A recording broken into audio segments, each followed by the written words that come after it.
दिल दुखता है जब जिक्र सुनता हूं और दिल तब भी दुखता है जब उस शहीद की तस्वीर कुछ देर बाद सोशल मीडिया पर मेरी आंखों के सामने आ जाती है। दिल दुखता है सोचकर के उसके पीछे उसके छोटे से बच्चे का क्या बनेगा, उसके खानदान का, उसके बूढ़े बाप का क्या बनेगा। वो बाप जिसने बड़े मान के साथ अपना बेटा जवान किया था और पुलिस फोर्स के हवाले किया था। वो नौजवान जो अपने फ़राइज़ की अंजाम दही के दौरान हालांकि हकीकी से जा मिला, शहीद हो गया।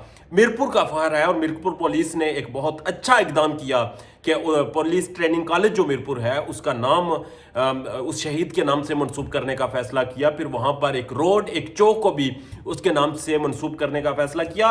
यकीनन वो इससे ज़्यादा चीज़ें डिज़र्व करता था। यकीनन वो ये जो इनाम उसे दिए गए, ये जो तगमे उसे दिए गए, ये इससे भी ज़्यादा वो चीज़ें डिज़र्व करता था। जिस तरह का वो दिलेर था, जिस तरह का वो मुहब्बे वतन था, जिस तरह का वो अपने फ़र्ज़ की अंजाम दही के लिए डेडिकेटेड रहता था। अब इन चीज़ों से आगे बढ़कर देखें, अगर मूव ऑन हो तो कुछ चीज़ें आगे रोक लेती हैं, कुछ चीज़ें हमसे सवाल पूछती हैं कि शहीद तो चला गया, शहीद बेशक हम में है मगर उसका जिस्ते हाकी तो हमने दफन कर दिया, उससे इनाम भी दे दिए, उसके नाम पर हमने तगमे भी जारी कर दिए, उसके नाम पर ट्रेनिंग कॉलेजेस भी बना दिए। उसे गोली किसने मारी थी? सवाल पैदा होता है कि वो किस की गोली का निशाना बना था। पुलिस मौकफ अपनाती है कि 3 नकाबपोश थे जो जलसे के आगे आगे चल रहे थे, उनके हाथ में बंदूकें थी और उन्होंने गोली मारी। जबकि जो मुजाहिरीन हैं, जबकि वहाँ के लोकल्स हैं, उनकी तरफ से एक मुतालबा सामने आ रहा है कि ये गोली पुलिस की लगी और ये पुलिस की गोली का निशाना बना। अब अगर टिपिकल अंदाज से इस चीज़ का जायज़ा लें तो इसमें कोई बड़ी चीज़ नहीं होती कि किसी रिपोर्ट को रद्द-बदल कर दिया जाए, किसी रिपोर्ट को तब्दील कर दिया जाए और पुलिस की गोली को मुजाहिरीन की बना दिया जाए या मुजाहिरीन की गोली को पुलिस की। इसके लिए एक बड़ा अच्छा तरीका है, इसके लिए एक बड़ा अच्छा मैकेनिज़्म है जो कि दुनिया में इंट्रोड्यूस्ड है और वो है इसकी पब्लिक इंक्वायरी। इसके ऊपर इंक्वायरी होनी चाहिए। इसकी अगर जुडिशल इंक्वायरी होती है, जुडिशल और पब्लिक इंक्वायरी के दरमियान फ़र्क वाज़े कर दूं, जुडिशल इंक्वायरी का मुतालबा भी किया जा रहा है मगर जुडिशल इंक्वायरी इसलिए ज़्यादा सूटेबल नहीं होती क्योंकि वो बंद कमरों में होती है, उसके TORs तय किए जाते हैं और उसके बाद किसको बुलाना है किसको नहीं बुलाना ये तय किया जाता है। जबकि अवामी इंक्वायरी, पब्लिक इंक्वायरी अवाम के सामने होती है, अवाम के स्टेक होल्डर्स उसमें होते हैं, बुनियादी लोग वो जो उस इशू के साथ रिलेटेड होते हैं वो लोग इसकी इंक्वायरी करते हैं और आम आवाम को उस इंक्वायरी के ऊपर सवाल उठाने का किसी भी वक्त हक होता है। वो किसी भी वक्त उस इंक्वायरी के ऊपर सवाल उठा सकते हैं, जवाब तलब कर सकते हैं, जिसके लिए पब्लिक इंक्वायरी इंतहाई ज़रूरी होती है। अब अगर मैं ये कहूँ कि वो गोली जो थी वो मुजाहिरीन की लगी तो मेरे पास अभी तक कोई सबूत नहीं।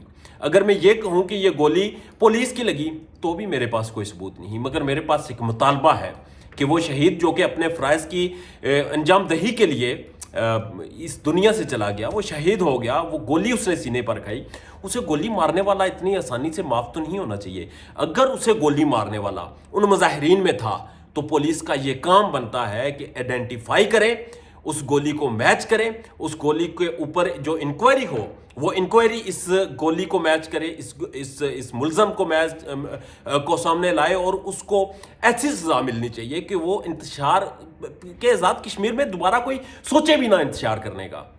और अगर खुदा न खास्ता ये गोली पुलिस फोर्स की तरफ से चलाई गई हो तो ये बहुत बड़ा सवाल है। ये सवाल सिर्फ मीरपुर की पुलिस के ऊपर नहीं, ये सवाल आज़ाद कश्मीर के IG की क्रेडिबिलिटी पर है, ये सवाल ट्रेनिंग देने वाले अदारे की क्रेडिबिलिटी पर है, ये सवाल उस फोर्स को चलाने वाले की क्रेडिबिलिटी पर है कि आपने ये ट्रेनिंग दी थी।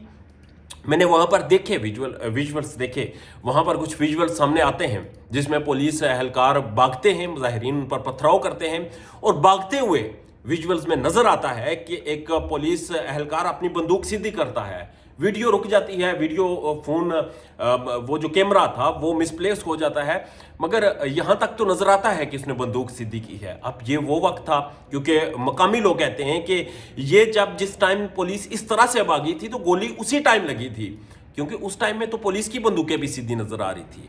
अब कैमरे दोनों तरफ लगे हुए हैं, एक तरफ थाने का कैमरा, दूसरी तरफ सामने प्लाजे का कैमरा। तहकीकात तो बनती हैं भैया, तहकीकात भी बनती हैं और तहकीकात के बाद जो कसूरवार है वो भी सामने आना बनता है। और जो भी कसूरवार है बिला तफरीक, वो फोर्स से है, वो शरपसंद अनासर में है, वो कोई आम शख्स है, किसी ने गलती से फायर कर दिया, भैया उस फायर का हिसाब होगा, उस फायर का हिसाब होगा। वो फायर चलाने वाला सलाहों के पीछे होगा और ताहयात रहेगा, और तब तक रहेगा जब तक उस शहीद के अहले खाना को इंसाफ नहीं मिल जाता। उसके लिए अगर उस गोली मारने वाले को फांसी के फंदे पर भी लटकाना पड़े तो अदालत से मुतालबा करते हैं कि लटकाए। इसमें तफरीक ना की जाए, इसमें यह ना किया जाए कि वो उसका पेटी भाई था, वो उसका जानने वाला था, या फिर वो जो शख्स था वो इनकलाबी था, या वो जो शख्स था वो रियासत के हकूक़ के लिए निकला था। भैया हकूक़ के लिए जो निकलना था वो निकलें। मुतालबात जो थे वो मंजूर हो चुके हैं, एहतजाज जो था वो ख़त्म हो चुका है, जो लोग गिरफ्तार थे वो रिहा भी हो रहे हैं। मगर जो जान गई उसका हिसाब होगा, और उसका हिसाब सिर्फ एक सूरत हो सकता है। उसके लिए आपको एक आम पब्लिक इंक्वायरी बिठानी पड़ेगी। एक इंक्वायरी होगी, उस इंक्वायरी में साबित करना पड़ेगा। वो साबित होगा, पता चलेगा किसने गोली मारी, तो उसे उल्टा लटकाने तक चुप नहीं रहेंगे। क्योंकि मीरपुर जैसी पुरअमन धरती में ये अपनी नौयत का पहला केस है, और इस केस के एंड तक आप सोचिएगा भी नहीं कि कहीं पर कोई कंप्रोमाइज़ कर पाएगा।